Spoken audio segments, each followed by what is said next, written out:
Bonjour l'élite, nous nous retrouvons pour l'épisode 2 de ce Risitas mythique d'œuf brouille, le combat d'un Célestin pour devenir Yes Life.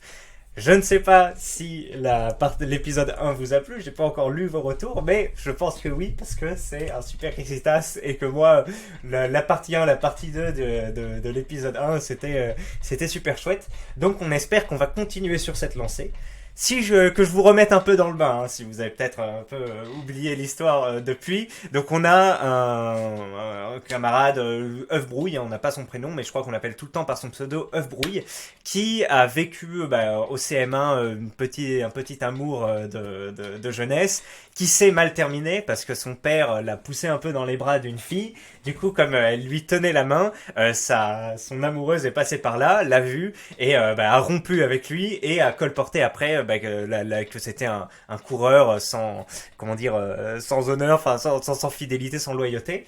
À cause de ça, tous ses amis se sont détournés de lui et il lui restait quasiment plus de connaissances, hein, juste un voisin et un autre mec un peu bizarre. Du coup, il a très mal vécu ça. La fin du CM1 s'est mal passée, le CM2 pareil s'est mal passé. Donc c'est quand même des années un peu charnières où en plus t'as bien moyen de t'amuser. Moi je me souviens au CM2, il y avait quand même des jeux sympas. T'as pas encore ce côté collège où t'as des mecs qui sont des ados qui vont te juger, etc., qui vont se foutre de ta gueule parce que t'as des cartes Pokémon ou autre. T'as encore une innocence et vous voyez un peu ce que je veux dire. Tu peux t'épanouir un peu sans jugement à cet âge-là, même s'il commence à y en avoir, ça n'a rien à voir avec plus tard le collège, tout ça.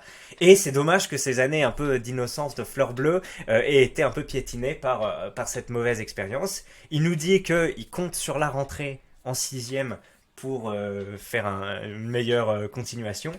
Et sauf que il conclut le premier chapitre en disant je vous cache pas ce qui va m'arriver au collège quoi. Donc il l'avait mieux formulé, mais vous voyez ce que je veux dire. Le collège allait être difficile pour lui. Donc là, on va arriver à la période du collège. On rappelle qu'il est plus petit que les autres parce qu'il a sauté une classe. Donc mathématiquement, ça joue dans pas mal d'interactions, dans les moqueries, tout ça. En plus, il souffre d'une pathologie ou deux même par rapport à la synthèse des dents ou je sais plus quoi, qui fait qu'il a des dents un peu brunâtres à certains endroits. Donc on s'imagine bien que des gens peuvent se moquer de lui. Voilà. Pour rappel aussi, donc, à cause de cette expérience qui l'a un peu traumatisé, il a pas confiance en lui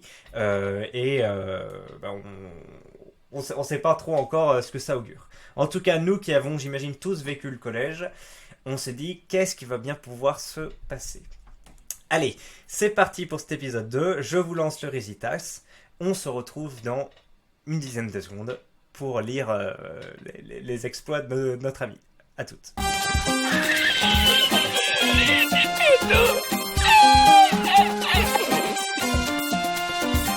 Hop là. Chapitre 2. Est-ce que je peux m'asseoir sur tes genoux?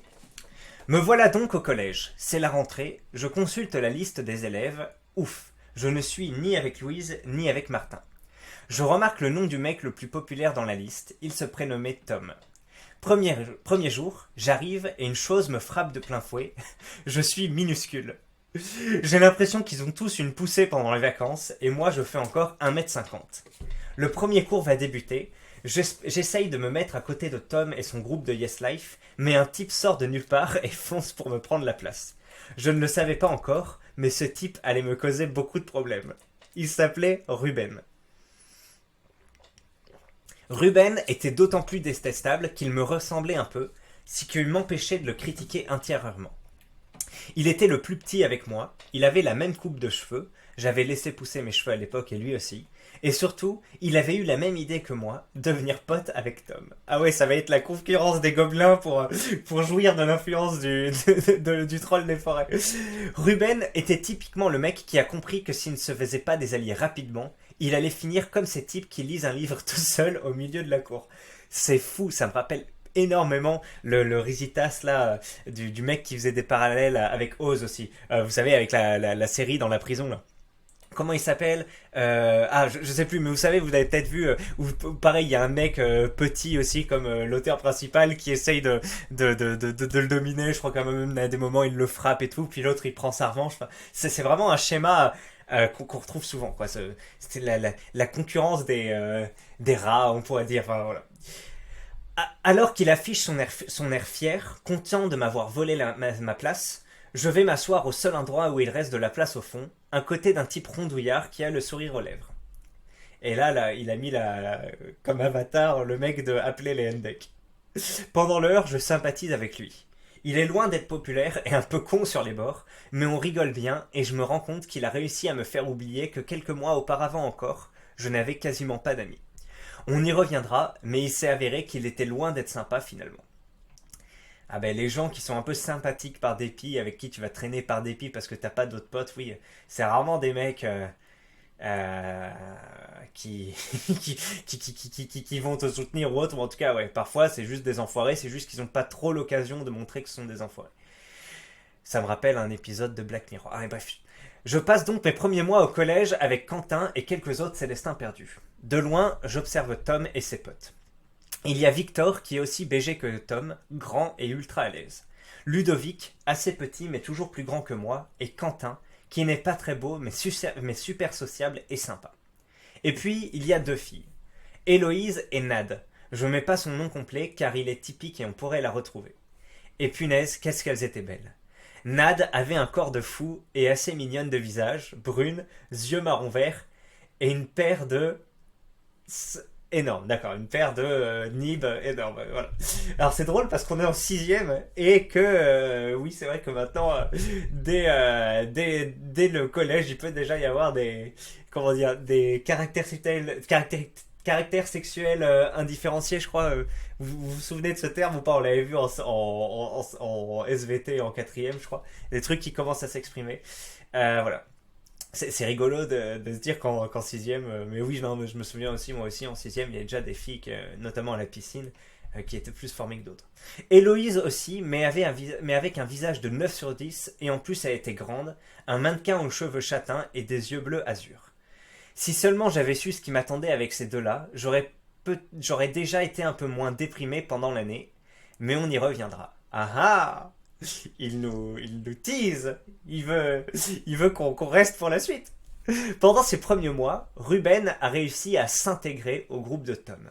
Je remarque aussi bien vite qu'il se fait souvent tailler par ce dernier et par Victor.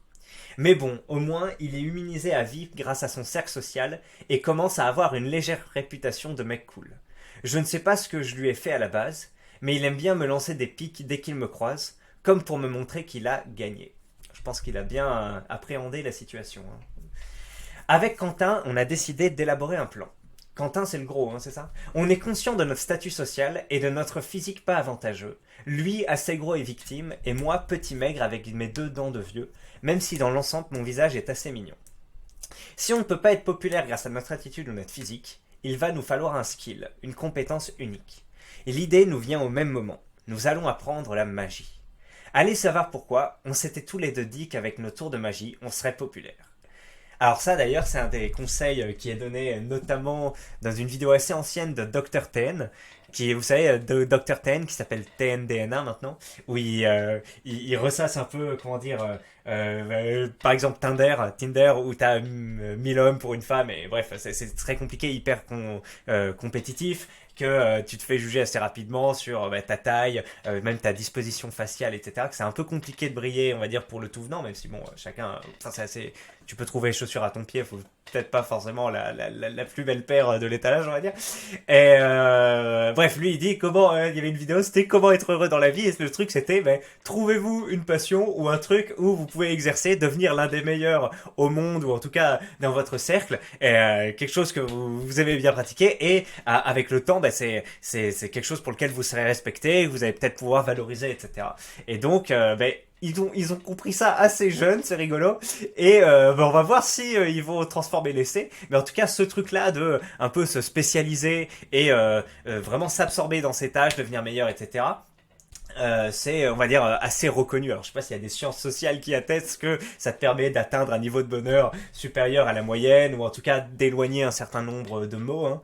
On rappelle la fin de Candide de Voltaire où il dit le travail éloigne de nous 3 grands mots, l'ennui, le questionnement et le vice ou un truc comme ça, je sais pas quoi. Voilà, c'est un peu la même chose, quoi. Le temps que tu consacres à cette activité, tu vas pas la consacrer à te questionner sur la métaphysique, pourquoi la vie, la mort, aller acheter des joints ou je sais pas quoi. Enfin bref, ça enveloppe tout un paquet de points positifs et d'enlever des points négatifs, et donc eux, ils veulent se concentrer sur la magie. Je suis désolé, je veux pas vous faire de trop grosses parenthèses comme ça, j'arrête. Hein. Je vous les ferai en fin de chapitre. Je rentre chez moi le soir, j'attrape un vieux paquet de cartes et je commence à apprendre à partir de vidéos YouTube. Il se passe plusieurs semaines comme ça. On apprend chacun de notre côté, on se montre nos tours, ça reste du bas niveau, mais on commence à développer certaines compétences, même si Quentin galère un peu plus que moi.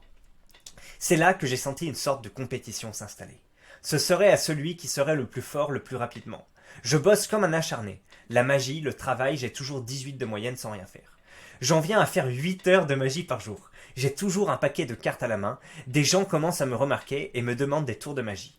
Je m'exécute, ils rigolent au début quand je fais semblant de rater, puis sont stupéfaits quand je finis réellement mes tours.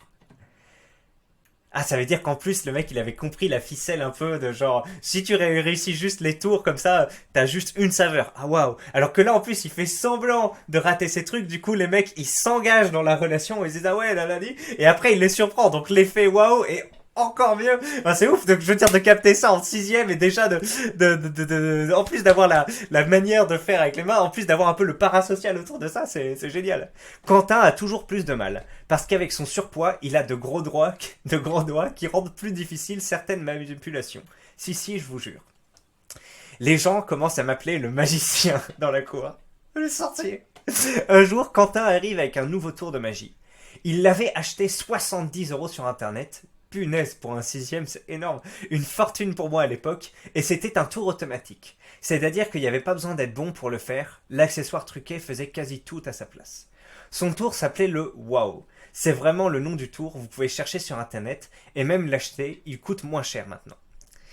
Il fait son tour à tout le monde et atteint la même popularité que moi. On se fait désormais appeler les magiciens. Il met une image de Doctor Strange. Et là, quelque chose de magique se produit.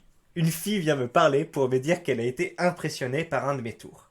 Elle n'était pas très belle, mais bien, très bien formée. Elle s'appelait Emma. Je commence à traîner avec Emma et un de ses potes, Florent. Je sais que ça commence à faire pas mal de personnages, mais ne vous inquiétez pas, il n'en reste pas énormément dans la partie collège. Bref, Florent était plutôt cool et assez beau gosse. Je m'éloigne un peu de Quentin, donc le gros, parce que j'avais vraiment un désagréable sentiment de compétition entre lui et moi. Il commence à raconter des choses sur moi, parce qu'il voit que je prends quelques distances. Un jour, alors que je suis assis à côté de lui, il copie sur moi entièrement. Je le vois, mais je ne dis rien. Après tout, j'ai toujours un minimum de sympathie pour lui. On est convoqué par notre prof de maths qui voit que nos copies sont identiques. Putain, mais les mecs qui copient... Alors moi, j'ai jamais trop copié. Mais les mecs qui copient à l'identique comme ça, mais qui sont débiles, mais comme des bœufs, mais comment ça me... Je comprends pas comment ils pensent, ces abrutis. Le mec avait même pas pris la peine de changer un mot. Vous voyez, ça, c'est comme s'ils ont un cerveau qui marche pas. C'est ouf. Je me souviens même... Enfin, bref. Elle demande qui a copié qui, et Quentin signe la fin de notre amitié déjà mourante. C'est lui, madame, je l'ai vu, il regardait ma copie pendant toute l'heure. Mais c'est pas vrai. Tu es sûr de ce que tu dis, Quentin? Oui, madame, je l'ai vu. Quentin, tu viendras demain à 18h, tu es collé. Bordel, ce con avait tellement copié qu'il avait copié mon nom, j'en ris encore. Du coup, il s'était grillé tout seul. Ah ouais, on en est là. Je pense que l'histoire parle d'elle-même, mais qu'est-ce que c'est que ce truc? C'est ubuesque. Le QI des Français en chute libre. Mais là, qu'est-ce que c'est que ce truc-là? Mais vraiment des débiles. Ah bref, je continue tout de même la magie de mon côté, et le pote d'Emma, Florent, se prend au jeu. Il s'y met aussi, et là, un prodige. Le mec était un surdoué de la magie. En 2 semaines, il dépasse le niveau que j'avais mis 4 mois à avoir. Mais aucune compétition entre lui et moi, c'est le début d'une grande amitié. Cela dure toute l'année. Entre-temps, devinez le nouveau pote de Quentin, Ruben. Les deux sont proches et semi-intégrés au groupe de Yes Life de Tom, même si on sent un décalage entre eux. Ils sont tolérés. La fin de l'année approche. Emma semble intéressée par moi, elle me regarde avec des yeux carnassiers par moments. Un jour, elle me dit même que je suis mignon. Et moi, devinez ce que j'ai fait? J'ai rougi, sué et bégayé merci comme à mon habitude. Sans suite. Jusqu'à ce jour où Florent Emma et moi, on parle tranquillou sur les marches des escaliers. Florent doit aller en cours. Il reprenait plus tôt que nous. On n'était pas dans la même classe tous les trois. Je me retrouve seul avec Emma. Elle me regarde sans rien dire, puis me lance d'un coup. Je peux m'asseoir sur tes genoux? Sur mes genoux, tu as dit maintenant, là, tout de suite? Oui. Bon, d'accord. Autant vous dire que j'ai dû faire mon possible pour me contrôler. Je n'y suis pas encore je n'y suis pas entièrement parvenu. Faut dire qu'elle était en legging, et je vous rappelle que même si elle n'était que 5 sur 10 de visage, c'était un bon 8 sur 10 de corps. Je crois qu'elle l'a remarqué, mais ça l'a juste fait sourire. Et là, je pense que vous savez de quoi on parle quand on parle de contrôle. D'ailleurs, ça me rappelle la première fois que j'ai rencontré ma femme et qu'après, elle m'a raccompagné en scooter chez moi et que du coup, elle était devant et que moi, j'étais derrière. Et on en rigole parfois quand on en reparle.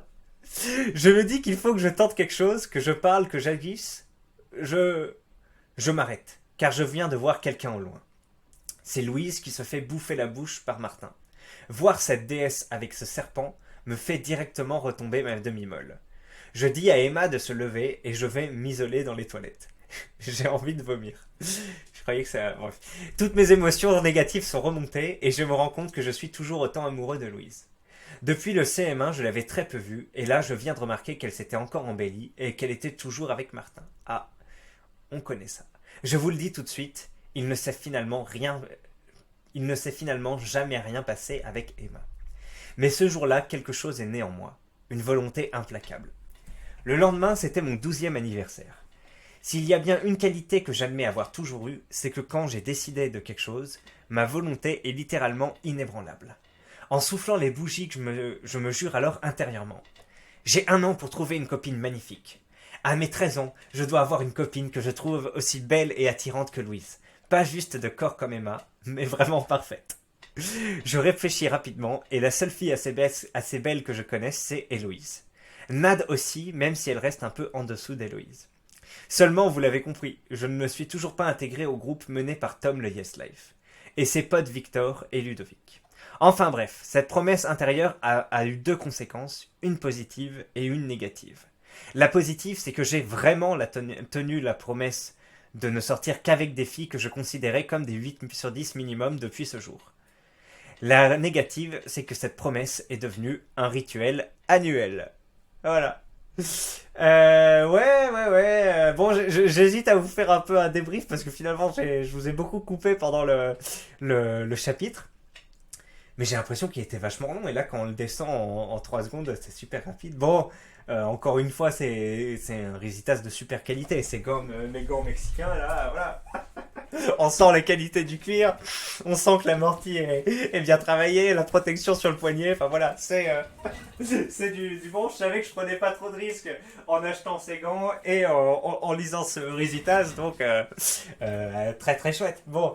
La partie avec la magie, c'est pas terminé, hein, parce qu'après ça va encore prendre d'autres proportions. Et il a bien, comment dire, amorcé le fait que le gros, là, Quentin, était un être mesquin, parce que ça va servir dans la suite, sans vous en dire trop. Mais c'est super, on voit qu'au début il galère. Alors il dit que c'est la galère, mais c'est pas non plus un océan de déprime comme on a pu le voir, hein. C'est bon, voilà, il est pas intégré au groupe.